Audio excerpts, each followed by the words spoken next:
Part 5. Palawija. Ada hal yang menarik. Semenjak berita kehebatan Pak Wanto ini menyebar, banyak keanehan yang membuat warga curiga. Salah satunya adalah tidak ada lagi yang pernah melihat Bu Robiah, Yuni, dan Rina. Padahal kabarnya beliau ada di dalam rumah besar itu yang sekarang dijaga ketat. Hanya ada anak sulungnya saja yang sering keluar rumah. Itu pun tidak ada warga yang berani mendekat. Semua ini tidak lepas dari kejadian-kejadian mengerikan setiap kali bersinggungan dengan keluarga Pak Wanto. Kabarnya, sesiapa yang membenci keluarga ini selalu mendapat sial. Namun ada satu cerita yang pernah atau sempat menyebar, di mana ada warga yang tidak sengaja melihat sesuatu ketika melewati rumah Pak Wanto malam hari. Di jendelanya, ia melihat Bu Robiah, rambutnya panjang tergerai, di wajahnya ia tampak memelas meminta tolong. Terlepas asli atau tidaknya cerita itu, warga tetap merasa ngeri, seperti ada yang ganjil di rumah sebesar itu. Disinilah baru terbuka satu rahasia kecil. Konon, ada satu kamar yang tidak boleh dimasuki sembarang orang. Bahkan, pasien-pasien Pak Wanto dilarang masuk ke sana. Safi, di usia uzurnya, tidak pernah ia berpikir menyaksikan fenomena wungku ireng. Namun, semenjak kejadian itu, berbulan-bulan ia tidak bisa lagi tidur nyenyak.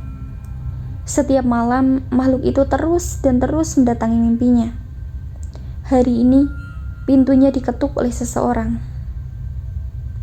Saat dia awalnya ragu, namun ia melihat tatapan mata kosong membuat Safi akhirnya mempersilahkan masuk anak yang juga lahir dari buah kerja kerasnya dulu. Ono opo, Nduk? Gak biasane awakmu rene. Ada apa, Nak? Gak biasanya kamu kesini. Saat dia masih diam, menimbang maksud kedatangannya. Mbah, kata dia, ia sudah bertekad membagi ketakutannya pada seseorang yang mungkin tahu langkah apa yang harus ia perbuat atas peristiwa yang menimpa keluarganya. Ibu jadi gila.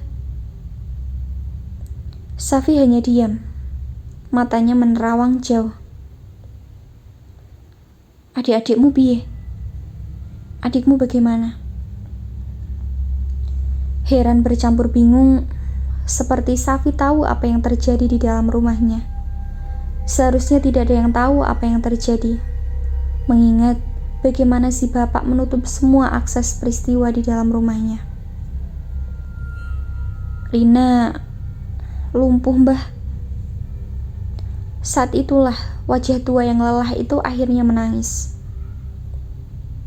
Lumpuh yo apa maksudmu? Lumpuh bagaimana maksudmu? Saat dia mulai menceritakan semuanya, dimulai ketika pertama mereka menginjakan kaki di atas tanah itu, dia tahu di mana rumah itu dibangun. Apalagi bukan di atas tanah di mana dia menyaksikan adik bungsunya dulu. Aton malam itu masih teringat suara marah dan penuh kelakar ibunya agar Pak Wanto menyudahi apa yang sudah ia lakukan. Bukan tidak tahu, namun Bu Robiah sangat memahami apa yang sedang Pak Wanto lakukan. Termasuk setiap malam kemana Pak Wanto berada, apalagi bila bukan bersekutu dengan rupanya bebauan amis yang awalnya Bu Robiah tidak tahu itu tercium dari aroma mulut Pak Wanto. Perlahan, kejanggalan itu semakin terungkap manakala Bu Robiah sampai harus berpuasa dan sholat malam, yang konon membawanya untuk menyaksikan suaminya, Pak Wanto, tengah mengunyah cempe yang dahulu tidak ditemukan arah batangnya. Ternyata terkubur di belakang rumahnya. Tidak hanya itu, di mimpi yang membuat Bu Robiah tidak bisa bersikap tenang itu, ia melihat Pak Wanto selalu membawa anak itu di punggungnya. Pose sedang menggendong anak itu adalah gambaran dari orang yang tengah memelihara iblis dalam hidupnya. Namun, Pak Wanto memilih bungkam, dan selanjutnya teror itu mulai membuat Bu Robiah kehilangan akalnya. Sa'diyah masih ingat bagaimana akhirnya ibunya mulai kehilangan akal sehatnya saat mulai menangis. Safi hanya mendengarkan, sementara Sa'diyah seolah bingung apakah ia harus melanjutkan ceritanya. Sampai akhirnya kalimat itu terucap. Mari Rina, Yuni sing bakal nampani dosa bapakmu. Baru mari iku awakmu nduk. Setelah Rina, Yuni yang akan menerima dosanya. Baru setelah itu kamu yang akan menanggungnya. Sa'diyah adalah salah satu gadis primadona kampung ini. Namun tidak ada yang menyangka ia memiliki garis nasib yang sial. Meski begitu, ia tahu Mbah Safi masih menyembunyikan banyak hal. Namun entah apa yang disembunyikan, sepertinya menyangkut misteri tentang bapaknya. Kulo kudu yo opo, Mbah? Saya harus apa, Mbah? Ia menatap wanita tua yang tampak salah tingkah. Seperti dugaan Sa'diyah, ada rahasia yang disembunyikan. Maka Mbah Safi mengatakannya hari itu juga.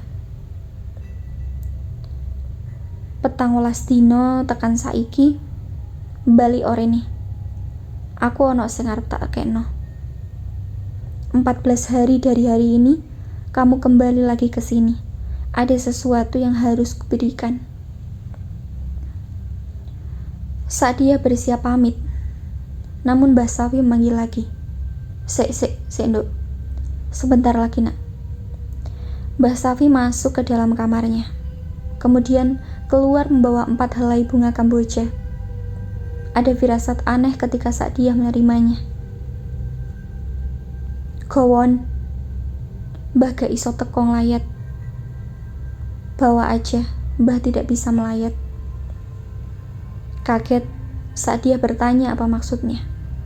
Namun Mbah Safi mengantar Sa'diyah keluar, lalu menutup pintu gubuknya rapat-rapat.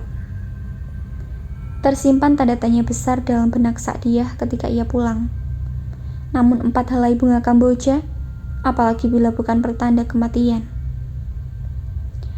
Pertanyaan Sa'diyah terjawab ketika di jalan ia bertemu beberapa orang. Mengamatinya dengan mimik wajah prihatin, dan ketika dia sampai di depan rumahnya, ia melihatnya. Bapaknya, Pak Wanto, sudah menunggunya dengan mata berapi-api. Tekan di kowe. Dari mana kamu? Sa'diyah tidak menjawab. Ia fokus melihat apa yang ada di belakang bapaknya. Di sana, ada 2 jasad yang ditutup selendang. Ketika ia mendekat, adiknya Yuni memberitahunya. Mak, ambek Rina gak ono, Mbak. Ibu sama Rina meninggal, Mbak. Detik itu juga, waktu seperti berhenti. Saat dia diam, mematung, lalu berujar dengan nada penuh kebencian. Pengikut iblis laknat. Teriakannya membuat semua hadirin yang melayat diam. Tidak ada suara, hanya tatapan benci. Anehnya, Pak Wanto bersikap tenang. Ia membiarkan dia pergi, berlari menuju kamarnya. 14 hari bukan waktu yang sebentar. Selama 14 hari itu juga, bapaknya tidak pernah mengizinkan pengajian atau apapun yang berhubungan dengan agama. Hal yang tentu menjadi perhatian warga kampung. Banyak dari mereka yang mulai curiga dengan ucapan dia. Benarkah iblis itu ada? Sore buta, dia pergi ke rumah Mbah Safi. Dan ketika Mbah Safi melihat dia, wajahnya penuh dengan teror. Ayo Nduk, mlebu Nduk, cepat. Ayo masuk Nak, masuk cepat. Ia menyuruh dia duduk. Sementara Mbah Safi masuk ke dalam kamar Ia keluar dengan membawa kain putih. Dirobeknya kain itu, lalu diberikan ke tangan dia.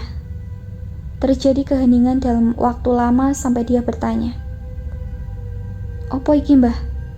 Apa ini, Mbah?" "Rungokno, Nduk.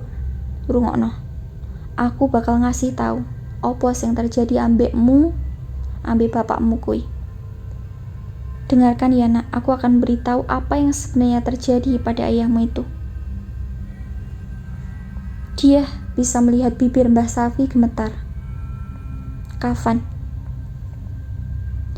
Iki ngono kain kafan. Ini itu kain kafan." Jantung dia seperti mau copot, pantas ia mencium bebauan busuk di kain itu. "Kain kafan sinten iki, Mbah? Kain kafan siapa ini, Mbah?" "Kain kafan Mbok Sartem. Kain kafannya Mbok Sartem."